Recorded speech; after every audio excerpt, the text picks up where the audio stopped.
Hello and welcome to SPMIS Academy. Today we'll analyze important newspaper articles of 15th October 2025. Please note you can download the PDF version of today's newspaper analysis by clicking the link given in the comment section. This is the list of the topics that we will be covering from today's newspaper. Before we take up the first topic of the day, there is a small correction from yesterday's newspaper analysis. कल हमने बात की थी about UNESCO's virtual mission of stolen cultural objects, right. तो वहाँ पे Indian express newspaper में भी लिखा था कि इंडिया हैज़ सबमिटेड 2 ऑब्जेक्ट्स, लेकिन जब मैंने इस वेबसाइट को कंसल्ट किया, यूनेस्को की म्यूज़ियम वाली वेबसाइट को, तो वहाँ पे बताया गया है कि actually 3 objects have been submitted by India. Sandstone sculpture of Lord Shiva and Brahma as well as Lord Bhairav का भी स्कल्पचर सबमिट किया गया है भारत की तरफ से. तो प्रीलिम्स पर्सपेक्टिव से आपको याद रखना है यूनेस्को के virtual museum of stolen cultural objects में भारत की तरफ से 3 ऑब्जेक्ट्स सबमिटेड हैं. चलिए अब आ जाते हैं आज के पहले टॉपिक की तरफ. It is about synchronous all India elephant estimation from 2021 to 25. Important from our syllabus GS paper 3 environment point of view. देखिए भारत के अंदर जो एलिफेंट्स मिलते हैं उनको कहा जाता है एशियन एलिफेंट. ओवरऑल अगर एलिफेंट्स को डिवाइड किया जाए तो उनको 2 कैटेगरी में डिवाइड करते हैं, एशियन एंड अफ्रीकन. अफ्रीकन को भी 2 पार्ट में कैटेगराइज किया जाता है, African savanna elephant and African forest elephant. Now coming back to the news कि भारत के अंदर जो एलिफेंट्स मिलते हैं एशियन एलिफेंट्स, उनकी सेंसस कराई गई है, गिनती कराई गई है. एलिफेंट्स की सेंसस को कहा जाता है synchronous all India elephant estimation. This estimation has been done over a period of 4 years from 2021 to 25. और उसमें जो एलिफेंट्स की संख्या निकल कर के आई है वो है इन बिटवीन 18,255 टू 26,645. तो उसका एक बीच का एवरेज नंबर है 22,446. तो आप कह सकते हैं कि मोटा मोटा भारत के अंदर एलिफेंट्स की संख्या है 22,446 as per synchronous all India elephant estimation 2021-25. ये जो एलिफेंट एस्टिमेशन कराया गया है, it has been conducted by wild life institute of India and this census has been conducted as a part of Project Elephant run by Ministry of Environment, Forest and Climate Change. जो Project Elephant है भारत सरकार की ministry of environment forest and climate change ने launch किया था 1992 में as a central sponsored scheme, यानी कि भारत सरकार एंड स्टेट गवर्नमेंट्स मिल करके इस प्रोजेक्ट को रन करते हैं. इस प्रोजेक्ट का लक्ष्य है कि भारत के अंदर एलिफेंट्स की पॉपुलेशन को कंजर्व किया जाए और धीरे धीरे उसको इंक्रीज किया जाए. इसके लिए मेन फोकस किया जाता है ह्यूमन एलिफेंट कन्फ्लिक्ट को रिड्यूस करने पे. इसी प्रोजेक्ट एलिफेंट के अंतर्गत हर कुछ सालों पे 5 से 7 साल के बीच में एक बार एलिफेंट की सेंसस कराई जाती है in order to have an estimation कि भारत में कितने एलिफेंट्स हैं. भारत के अंदर जो एशियन एलिफेंट मिलता है उसका अगर IUCN स्टेटस देखा जाए तो it is categorized as endangered, जबकि वाइल्ड लाइफ प्रोटेक्शन एक्ट या जो इंटरनेशनल कन्वेंशन है for protection against trade in endangered species जिसका नाम है साइट्स, उन सब में एलिफेंट को हाईएस्ट प्रोटेक्शन मिला हुआ है. वाइल्ड लाइफ प्रोटेक्शन एक्ट 1972 जो भारत सरकार का कानून है टू प्रोटेक्ट फ्लोराज एंड फौनास, उसमें हाईएस्ट प्रोटेक्शन है. शेड्यूल 1 का प्रोटेक्शन है एलिफेंट को, साइट्स में भी इसको अपेंडिक्स 1 में रखा गया है. This is about conservation status. Now coming back to again this synchronous all India elephant estimation 2021-25. इसके डेटा अगर देखें तो ओवरऑल तो हमारे देश के अंदर 22,446 एलिफेंट्स हैं on an average. Regional distribution की अगर बात की जाए तो सबसे ज़्यादा एलिफेंट्स पाए जाते हैं इन वेस्टर्न घाट्स, 11,934, यानी कि more than 50% elephants are found in the western Ghat region. दूसरे नंबर पे आता है north eastern hills and Brahmaputra flood plains, वहाँ पे लगभग 30% एलिफेंट्स पाए जाते हैं. तो north eastern hills and Brahmaputra flood plains में ये सारे स्टेट्स आते हैं, Arunachal Pradesh, Assam, Manipur, Meghalaya, Mizoram, Nagaland, Tripura as well as west Bengal का नॉर्दर्न रीजन। अब स्टेट वाइज अगर बात की जाए इस रीजन में, ओवरऑल ये रीजन जो north eastern hills and Brahmaputra flood plain है, इसमें second largest number of elephants पाए जाते हैं। बट स्टेट वाइज डिस्ट्रीब्यूशन की बात की जाए तो असम के अंदर सबसे ज़्यादा एलिफेंट्स हैं, 4159, और दूसरे नंबर पे है मेघालय में, और फिर तीसरे नंबर पे वेस्ट बंगाल में। अगर नॉर्थ ईस्टर्न स्टेट्स के बारे में कभी पूछ लिया कि नॉर्थ ईस्टर्न स्टेट्स में किस स्टेट में सबसे ज़्यादा एलिफेंट्स हैं as per the recent census, arrange the following in increasing या डिक्रीजिंग ऑर्डर, तो ये ध्यान रखना है, असम, फिर मेघालय, फिर अरुणाचल प्रदेश। अगर स्टेट वाइज बात की जाए ओवरऑल तो सबसे ज्यादा एलिफेंट्स हैं in Karnataka, followed by Assam, then Tamil Nadu, चौथे नंबर पे केरला। अब अगर पिछले सेंसस से कंपैरिजन किया जाए, इस सेंसस में एलिफेंट्स की संख्या निकल करके आई है 22,446, राइट।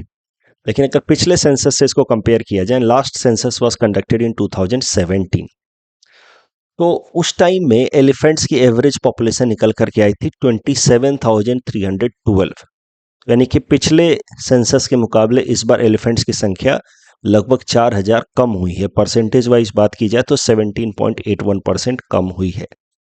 लेकिन इसको लेकर के एनवायरमेंटलिस्ट्स एज वेल एज जो गवर्नमेंट ऑफिशियल्स हैं, उनका कहना है कि ये नंबर्स वाकई तौर पे इन रियलिटी रिड्यूस नहीं हुआ है। ऐसा नहीं कि एलिफेंट्स की संख्या कम हो रही है।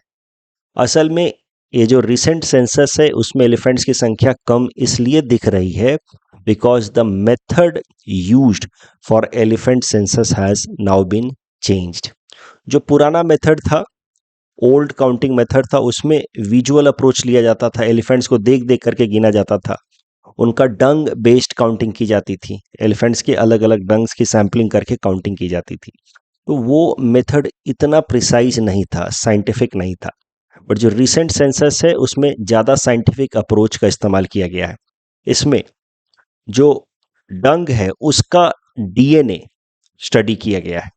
So in the new technique the elephants have been identified through the DNA extracted from their dung samples. So this new technique is more accurate, and that is the reason why the number of population seems to have declined.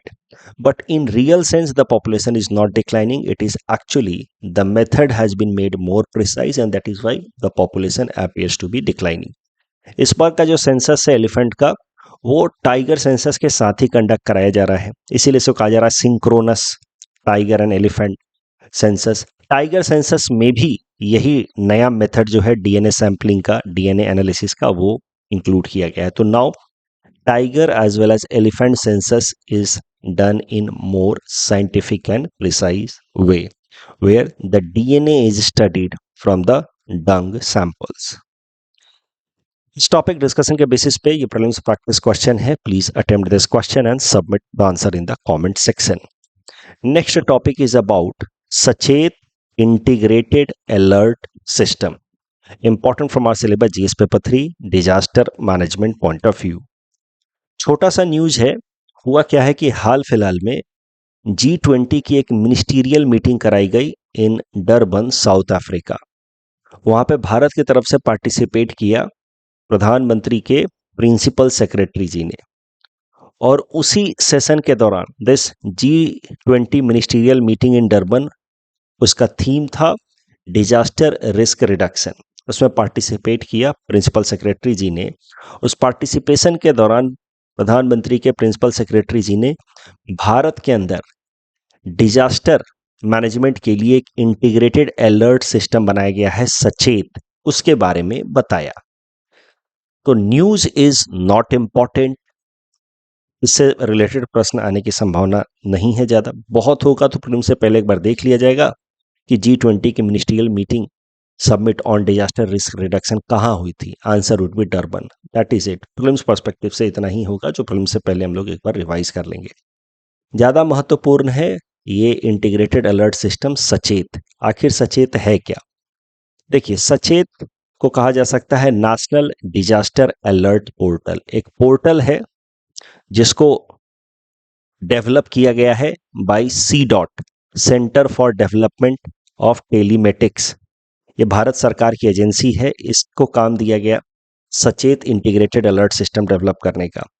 It has been developed in order to have proper disaster management in our country, and that is why this Sachet system alert portal is administered by National Disaster Management Authority। Bharat सरकार की authority है, वो overall इसको use करती है, इसका administration करती है, इसको डेवलपमेंट का काम किया है सी डॉट ने।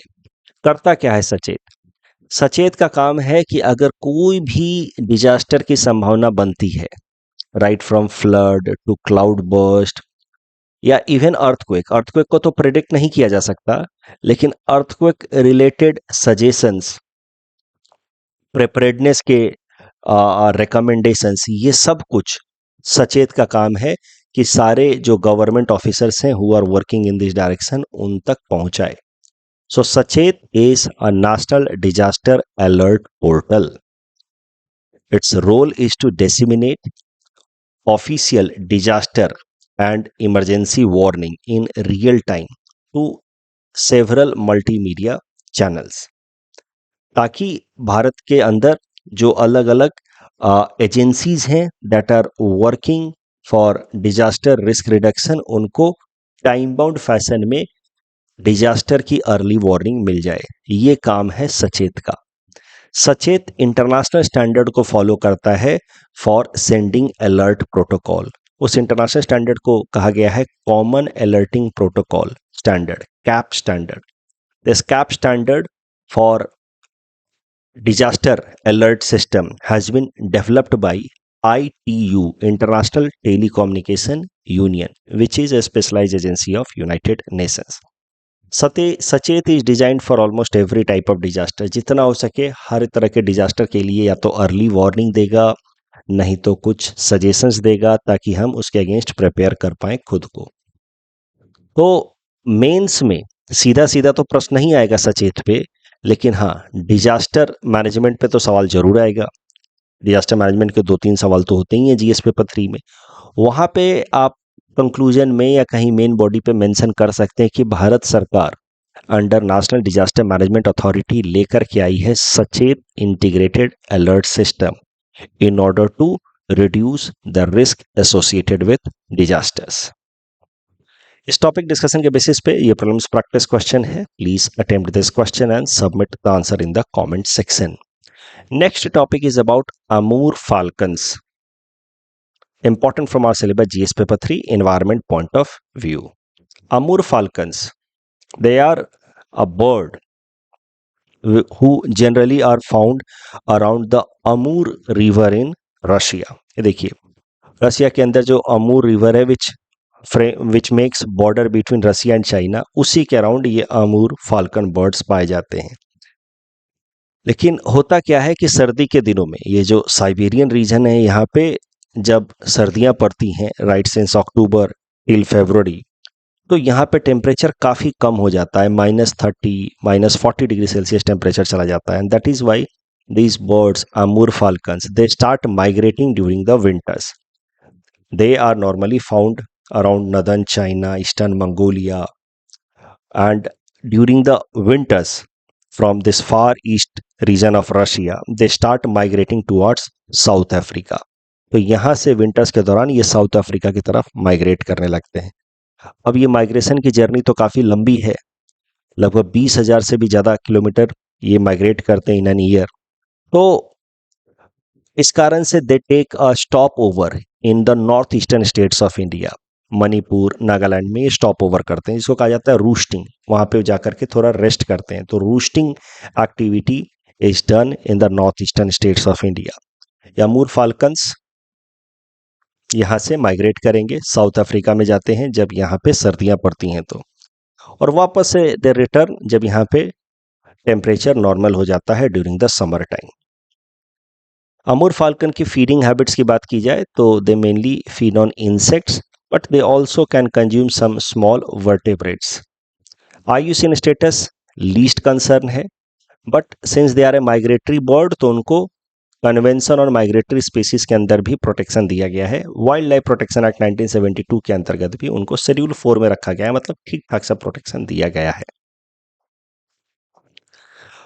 अमूर फाल्कन्स की बात की जाए अगर, और तो जैसा कि मैंने आपको बताया, they are travelling raptors. Raptors मतलब क्या होता है? Birds that swoop down on their prey. ये उड़ते उड़ते अपने जो प्रे हैं, इंसेक्ट्स वगैरह, उसको उड़ते उड़ते ही उठा लेते हैं। इस तरह के बर्ड्स को कहा जाता है रैप्टर्स। तो Amur falcons are raptors. As I said, during the onset of winters they start migrating from Siberia towards Africa. और अफ्रीका में वो रहते हैं जब तक यहाँ नदर्न हेमिस्फीयर में बिटर कोल्ड रहता है, and then they again return back to Siberian region. During their movement they take a stop over, यानी कि roosting they do in Nagaland. Nagaland के अराउंड एक लेक है, नागालैंड के अंदर एक लेक है, Doyang lake, that is very popular for stop over site of Amur falcon birds. Nagaland, because of mass level of migration and roosting of Amur falcon birds, sometimes is also known as, because of this, Nagaland is known as falcon capital of the world. Films perspective से आपको याद रखना है। नागालैंड के अलावा मणिपुर में भी अमूर falcons काफी हद तक स्टॉप ओवर करते हैं, रूस्टिंग करते हैं। उसी से रिलेटेड ये करंट न्यूज है कि मणिपुर के अंदर तामेंगलोंग डिस्ट्रिक्ट एडमिनिस्ट्रेशन ने एक नोटिस रिलीज करके बताया है वहां के लोगों को कि people can not ban Amur falcon birds during their roosting period. So a ban has been imposed by the local administration of Tamenglong district on hunting and sale of Amur falcon birds during their roosting period. ये ban of course लगाया गया है ताकि इस अमूर falcon bird के population को protect किया जाए, उनको पोचिंग के अगेंस्ट प्रोटेक्ट किया जाए during their annual stop over in India. अच्छा, अमूर फाल्कन बर्ड्स जब आएंगे मणिपुर के अंदर, वहां पे स्टॉप ओवर करेंगे, तो उसमें से 3 बर्ड्स के ऊपर इस तरीके से सैटेलाइट ट्रांसमीटर्स अटैच किया जाएगा ताकि ये बर्ड्स जब माइग्रेट करें तो इनके माइग्रेटरी पैटर्न को हम लोग स्टडी कर पाएं, जिसकी मदद से फ्यूचर में इनके रिलेटेड कंजर्वेशन मेथड्स को और डेवलप किया जा सके. तो ये जो geo tagging of satellite transmitter on Amur falcon birds किए जाएंगे, 3 falcon birds this year, that will be done by Wildlife Institute of India in association with Forest Department of Manipur. और ऐसा नहीं है कि ये पहली बार किया जा रहा है, हर साल ही जब Amur falcon birds north eastern states में स्टॉप ओवर करते हैं तो wild life institute of India उनके ऊपर, तो उनमें से सेलेक्टेड 1, 2 या 3 बर्ड्स के ऊपर इस तरीके की जियो टैगिंग करता है. ये प्रोसेस चल रहा है साल 2017-18 से ही. इसका मेन मकसद है कि अमूर फाल्कन बर्ड्स के माइग्रेटरी पैटर्न को स्टडी करके कंजर्वेशन स्ट्रेटजीज डेवलप की जाए. इस टॉपिक डिस्कशन के बेसिस पे ये प्रीलिम्स प्रैक्टिस क्वेश्चन है. Please attempt this question and submit the answer in the comment section. Next topic is about world students day. Important from our syllabus GS paper 4 ethics and integrity point of view. देखिए, आज का दिन 15 October is celebrated world wide as world students day. It marks birth anniversary of Dr. APJ Abdul Kalam साहब, 11th President of India. इस दिन को United Nations ने साल 2010 में डिक्लेयर किया as world students Day because of deep association of doctor Kalam with students. Doctor Kalam ने तो बहुत सारे कॉन्ट्रीब्यूशंस दिए हैं भारत की तरक्की के लिए. That is why is known as missile man of India. उन्होंने पहले, उनका अगर करियर की शुरुआत देखा जाए तो उन्होंने विक्रम साराभाई के साथ मिल करके भारत के स्पेस प्रोग्राम को डेवलप करने में काफ़ी प्रोएक्टिव रोल प्ले किया. पहला सैटेलाइट अगर स्पेस में भेजने की बात हो तो उसमें डॉक्टर कलाम का कंट्रीब्यूशन है in association with doctor Vikram Sarabhai. बाद में उन्होंने एक न्यूक्लियर साइंटिस्ट की तरह काम किया और उन्होंने भारत का जो न्यूक्लियर एक्सप्लोजन प्रोग्राम है 1998, जिस ऑपरेशन शक्ति, जिसके बाद भारत एक न्यूक्लियर वेपन स्टेट बना, उसको लीड किया उन्होंने. उसके अलावा उन्होंने डीआरडीओ में रह करके भारत का इंटीग्रेटेड मिसाइल डेवलपमेंट प्रोग्राम को भी लीड किया. भारत के जो अर्ली मिसाइल्स हैं, 5 missiles, Prithvi, Agni, Akash, Trishul, Nag, which have been developed by DRDO under integrated guided missile development programme, उसको भी लीड किया डॉक्टर कलाम साहब ने। तब सोचिए कितने वर्सेटाइल इंसान थे वो। साइंस एंड टेक्नोलॉजी की दुनिया में उनका कितना इमेंस कंट्रीब्यूशन है। सैटेलाइट्स को स्पेस में भेजना, one of the earliest first satellite को स्पेस में भेजना, उसमें भी उनका हाथ था। हाथ के मेन कंट्रीब्यूशन था along with doctor Vikram Sarabhai. उसके अलावा integrated guided missile development programme, भारत के जो अर्लीस्ट मिसाइल सिस्टम्स हैं उसको उन्होंने डेवलप कराया DRDO में रहते हुए। और फिर उन्होंने न्यूक्लियर प्रोग्राम को लीड किया, जिसके बाद भारत एक न्यूक्लियर वेपन स्टेट बना। तो इसीलिए उनको अलग अलग नाम से बुलाया जाता है। Popular name has been given to him like missile man of India या पीपल्स प्रेसिडेंट। भारत के प्रेसिडेंट रहे साल 2002 से लेकर के 2007 तक।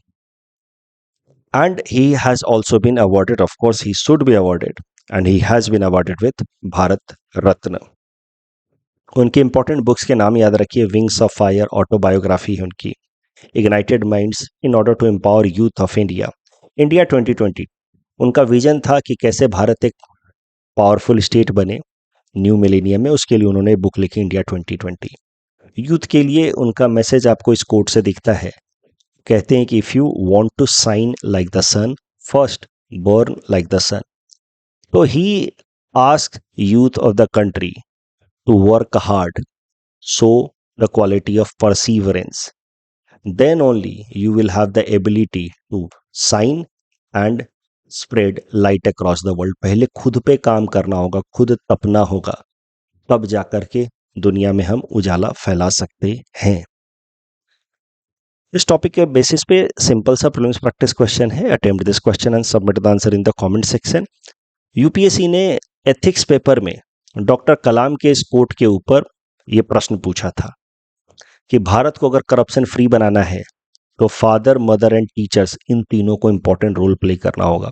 तो आज मैंने ये प्रश्न दिया है, जेनरिक सा प्रश्न है, आप सब अपने हिसाब से कुछ आंसर लिख सकते हैं। मैंने भी हिंट्स भी दे रखा है। If needed you can read the hints and then you can attempt the question. Durand line से रिलेटेड तीसरा स्टेटमेंट गलत है। Afghanistan does not recognise legitimacy of Durand line. UNESCO virtual museum से रिलेटेड पहला स्टेटमेंट गलत है। The museum does not aim to expand its collection over a period of time, it wants कि it should become empty. दूसरा सही था statement. Nobel prize से related दोनों स्टेटमेंट्स ही सही हैं। इनोवेशन के ऊपर फोकस करने के लिए कहा गया है। और Kenton R Miller award Sonali Ghosh along with Rock Seaman को मिला है। That's all from our side for today. Thanks for watching.